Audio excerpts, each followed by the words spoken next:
Hello students. Today we will find an expression for potential energy for a system of point charges. आज हम ये देखेंगे कि potential energy किसी group of charges के या सिस्टम ऑफ चार्जेस के लिए क्या होती है, उसका एक्सप्रेशन क्या है। तो इसको समझने के लिए आपको पोटेंशियल का आइडिया होना चाहिए, जो मेरे प्रीवियस लेक्चर्स में आपको मिल जाएगा या किसी भी बुक से जो भी फॉलो करते हैं उसमें भी आपको मिल जाएगा। तो बेसिकली अगर इस डेफिनेशन पे जाएं कि what is the potential energy, तो आपने बहुत ही लोअर क्लासेस में भी यही डेफिनेशन पढ़ी होगी कि किसी बॉडी की पोजीशन की वजह से जो एनर्जी होती है वो उसकी पोटेंशियल एनर्जी होती है। तो पोजीशन की वजह से जो एनर्जी है, जैसे ग्रेविटेशनल पोटेंशियल एनर्जी का मैंने कई बार एग्जाम्पल लिया कि मैं suppose I have this duster and I have raise this duster from ground height at a, suppose that this is the distance from the ground is 2 meter, then what is its potential energy? Rather I should say that it's gravitational potential energy.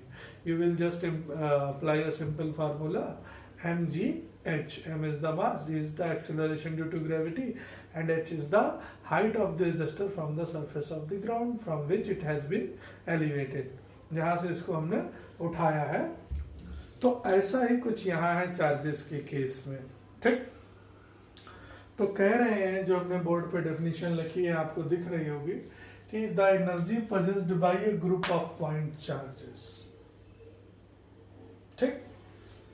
इसका मतलब क्या है कि एक single charge की energy के बारे में बात नहीं कर रहे हैं, कम से कम 2 चार्जेस होंगे तभी हम यहाँ पोटेंशियल एनर्जी की बात कर रहे हैं। चलिए उस बात को बाद में जस्टिफाई करेंगे। कह रहे हैं the energy possessed by a group of point charges due to their positions is called electric potential energy of the charge. तो सपोज करते हैं कि हमारे पास एक चार्ज है Q1, उसकी पोजीशन A थी, ठीक है।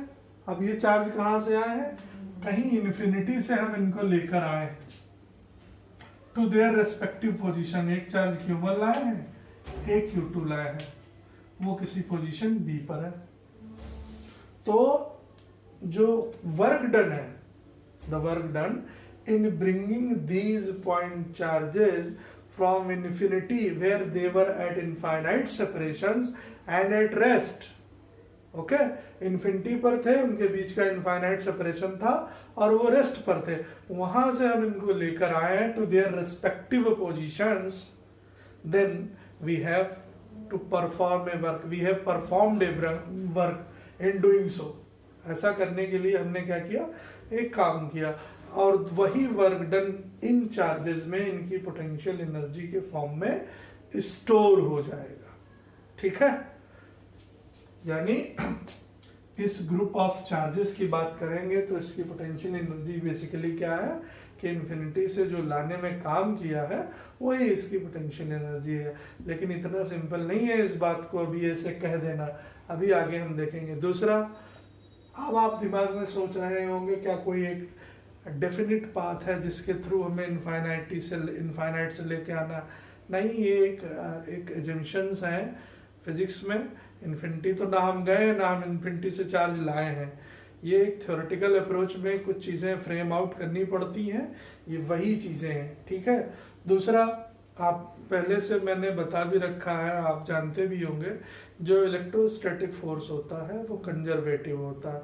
कंजर्वेटिव फोर्स में जो वर्क डन होता है वो पाथ इंडिपेंडेंट होता है। Work done doesn't depend upon the path followed by the system. इसका मतलब क्या हुआ कि जब हम चार्जेस को ला रहे हैं तो 2 चार्जेस हैं, हो सकता है दे में भी लाइक चार्जेस और अनलाइक चार्जेस, तो उनके बीच रिपल्शन अट्रैक्शन जो भी फोर्स लगेगा कोलम्बियन फोर्स होगा, इलेक्ट्रोस्टैटिक फोर्स होगा, और वो इलेक्ट्रोस्टैटिक फोर्स कैसा होता है? कंजर्वेटिव होता है। तो वर्क डन इस बात पे डिपेंड नहीं करेगा कि इन्फिनिटी से आप चार्ज को किस रास्ते से लेके आ रहे हैं, वो उसमें पोटेंशियल एनर्जी के फॉर्म में स्टोर हो जाएगा, ठीक है। तो बेसिकली क्या हुआ, जो पोटेंशियल एनर्जी है, it is the work needed to bring the point charges from infinity where they were at infinite separations and were at rest to a point in the field. तो कहीं ना कहीं indirectly हम potential difference की भी बात इसमें कर रहे हैं। अब हम इस बात को समझना चाहते हैं कि मैथमेटिकल अप्रोच हमारी क्या होगी। तो हम इलेक्ट्रिकल पोटेंशियल एनर्जी निकालने जा रहे हैं।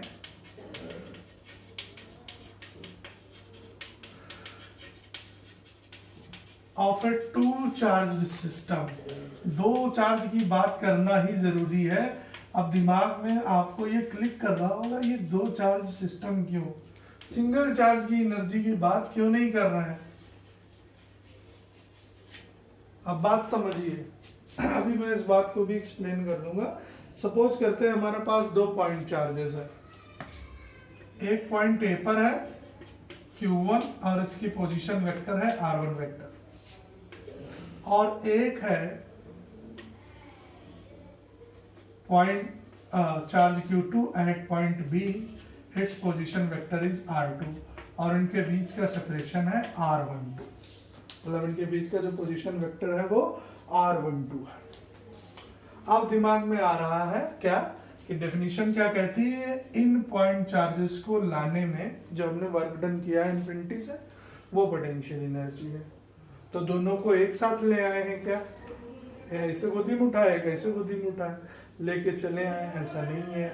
आप समझिए बात को क्या है। आप जानते हैं कि इन्फिनिटी पर जो पोटेंशियल होता है वो कितना होता है, वो क्या होता है, 0। अब समझिए क्या है, हम इन्फिनिटी से पहले चार्ज Q1 को उठा लाए हैं, Q1 को लेके आ रहे हैं, अभी Q2 को भूल जाइए। इन्फिनिटी से हम चले आ रहे हैं और ये Q1 चार्ज ले आए हैं यहाँ पर पोजीशन ए पर। तो इसमें वर्क डन कितना होगा, क्या इसके पास कोई एनर्जी होगी, इसका वर्क डन होगा 0, इसकी कोई एनर्जी नहीं होगी। क्यों नहीं होगी, दिमाग में आना, अभी ये Q2 भूल जाइए। You are carrying a single charge from infinity to a position A, ठीक है, सराउंडिंग स्पेस में कुछ नहीं है, खाली ये चार्ज है। तो हम ये कह रहे हैं इसका वर्क डन 0 है, इसकी एनर्जी 0 है। क्यों, क्योंकि बेटा इस पर कोई भी फोर्स लग ही नहीं रहा है। फोर्स कौन सा, या तो रिपल्शन का, अट्रैक्शन का, और वो फोर्स कब लगेगा, जब इसके पास कोई अनदर चार्ज की प्रेजेंस होगी। जब तक दो चार्जेस के फील्ड आपस में इंटरेक्ट नहीं करेंगी तब तक हमारे पास इलेक्ट्रिकल पोटेंशियल एनर्जी होगी ही नहीं, वर्क डन होगा ही नहीं, फोर्स लगेगा ही नहीं। इसका मतलब क्या है, जब सिंगल चार्ज लाके यहाँ Q1 रख दिया, उसका वर्क डन 0 था, ठीक है, यानी उसकी पोटेंशियल क्या हो गई, उस पोटेंशियल एट पॉइंट ए क्या हो गया, 0। ठीक, ये ले आए। अब एक चार्ज आ गया, अब इसकी प्रेजेंस में दूसरे चार्ज Q2 को इन्फिनिटी से ला रहे हैं। तो अब ये चार्ज तो पहले से है, इट हैज ए फील्ड, इसके सराउंडिंग स्पेस में इलेक्ट्रिक फील्ड होगी, और इस फील्ड में किसी दूसरे चार्ज को इन्फिनिटी से लेके आ रहे हैं, तब हमें वर्क डन करना पड़ेगा। और यहाँ पर दोनों चार्ज सिमिलर अगर है तो वहां सिमिलर फोर्स ऑफ रिपल्सन लगेगा, तो we have to done work on the charge. इस चार्ज पर हमें काम करना पड़ेगा इसकी फील्ड में लाने के लिए। Suppose you have a spring in your hand, now when you are pressing that spring you are performing a work। क्यों, क्योंकि आप उनके जो सर्कल रिंग्स है उनको पास लाना चाहते हैं, आपने वर्क डन किया on the agent, but when you release it अपने आप वो सेपरेट हो जाते हैं। अब इस बात को कैसे रिलेट करेंगे, अभी इस एग्जाम्पल को दिमाग में रखिए पढ़ते समय।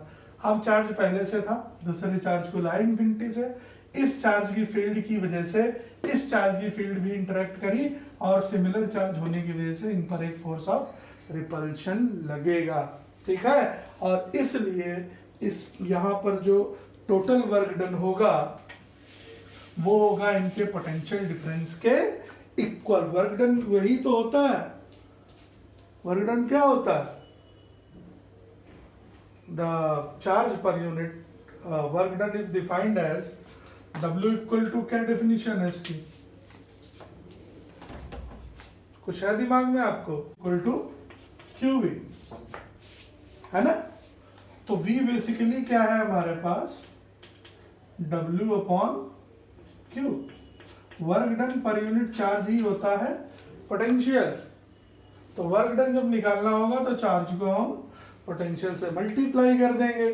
तो नेट पोटेंशियल कितना है, दो चार्जेस हैं सेपरेटेड है, तो यहाँ पर फिर हम पोटेंशियल डिफरेंस की बात कर लेंगे, इसको हम डेल्टा V लिख देते हैं। तो वर्क डन क्या हो जाएगा, potential difference into charge. Potential difference कितना, यहां पोटेंशियल VB है मान लिया और वहां तो VA मान ही लिया था,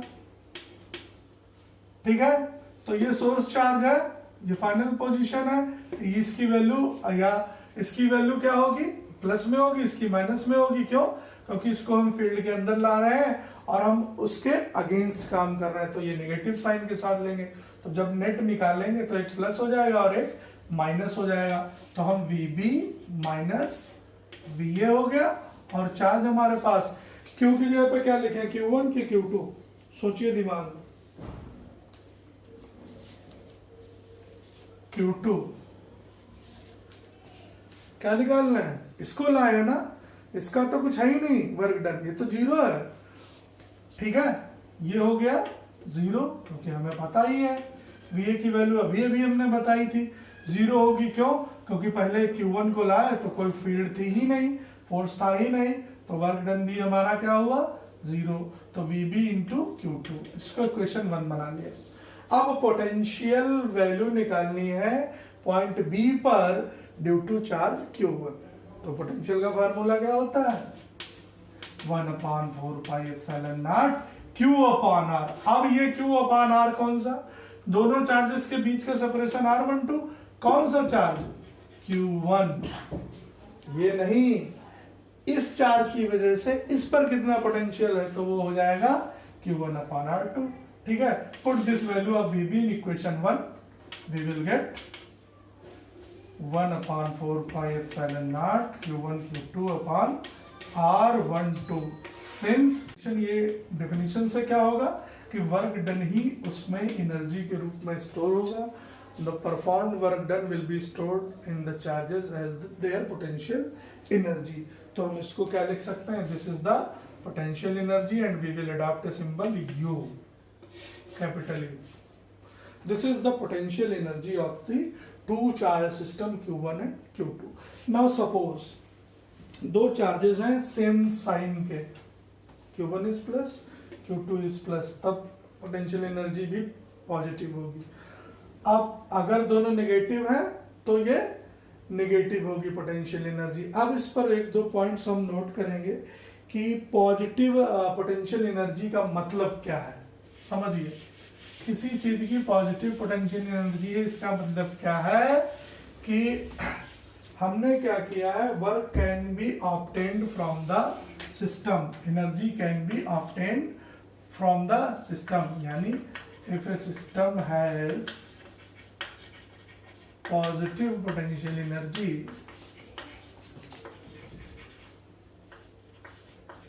इसका मतलब क्या है, work can be obtained from the system,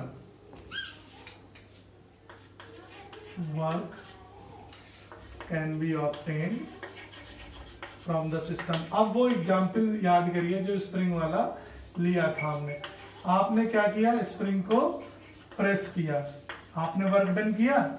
Now, when you are releasing, आप हटाइए आप, तो वो स्टोर्ड पोटेंशियल एनर्जी क्या होगी, तुरंत वो स्प्रिंग्स के जितने भी रिंग्स पास आए थे वो अपने आप को सेपरेट कर लेंगे। ऐसा ही यहाँ है, पॉजिटिव पोटेंशियल एनर्जी का मतलब है दोनों चार्जेस लाइक हैं, एक जैसे हैं, ठीक। तो उनके बीच क्या है, फोर्स ऑफ रिपल्शन। इसका मतलब क्या है कि दो बॉडीज जिनके ऊपर सेम चार्जेस हैं, when they are free they move, they separate, और वो रेस्ट से काइनेटिक फॉर्म में आ जाते हैं, यानी पोटेंशियल एनर्जी अब काइनेटिक एनर्जी में बदलने लगती है, दे परफॉर्म ए वर्क। यानी हम चले जाते हैं पोटेंशियल एनर्जी को कन्वर्ट करके as the kinetic energy of the charges. तो पहला नोट ये हो गया।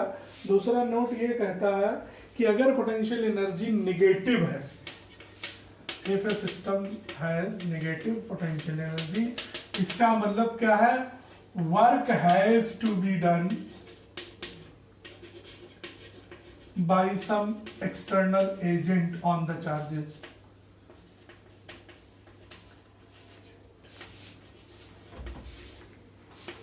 On the charges. अब चार्ज पर काम कैसे करना है, चार्जेस को हमें सेपरेट करना पड़ेगा, और सेपरेशन करने के लिए हमें क्या करना पड़ेगा, वर्क डन करना पड़ेगा। निगेटिव होने का मतलब क्या, एक प्लस रहा एक माइनस रहा, दोनों ने अट्रैक्ट कर लिया। अब उन चार्जेस को हमें सेपरेट करना है, तो सेपरेट करने के लिए एक्सटर्नल एजेंट को उस सिस्टम ऑफ चार्जेस पे काम करना पड़ेगा। थर्ड पॉइंट ये कहता है कि जो लाइक चार्जेस हैं, एक जैसे चार्जेस हैं, उनकी पोटेंशियल एनर्जी इंक्रीज करेगी जब वो पास लाए जाएंगे। The potential energy of like charges increase when they are brought nearer. जब पास लाए जाएंगे तो बढ़ेगी, एंड डिक्रीज ऑन सेपरेशन। जैसे जैसे उनका सेपरेशन बढ़ेगा वो घटेगी। एंड जो रिवर्स है इसका केस, वो अनलाइक चार्जेस के लिए होंगे। Reverse is the case for unlike charges.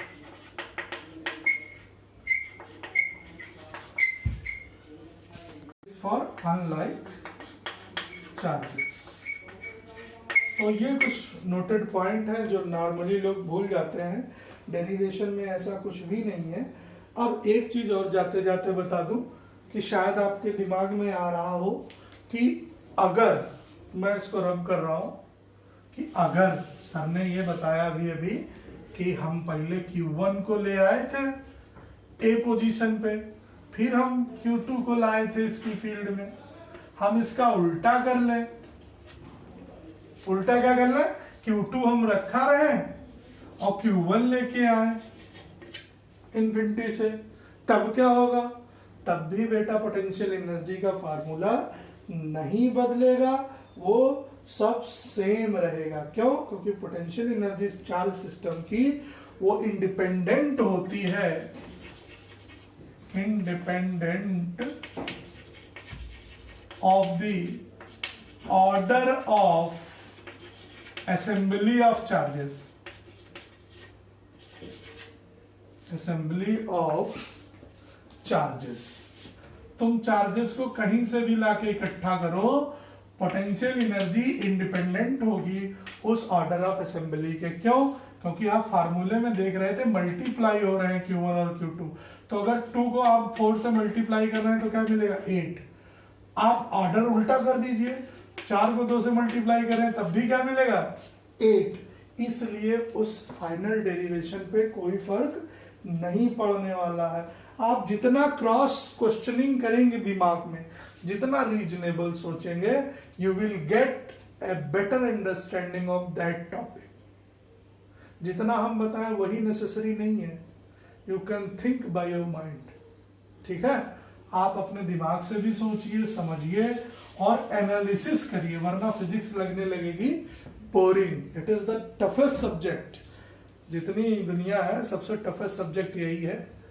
और इसकी ब्यूटी ये है कि बहुत आराम से अगर समझेंगे, बिना कॉन्सेप्ट के फिजिक्स में कोई बात नहीं होती है। ठीक है, तो आप समझिए, देखिए, कमेंट करिए। Thank you.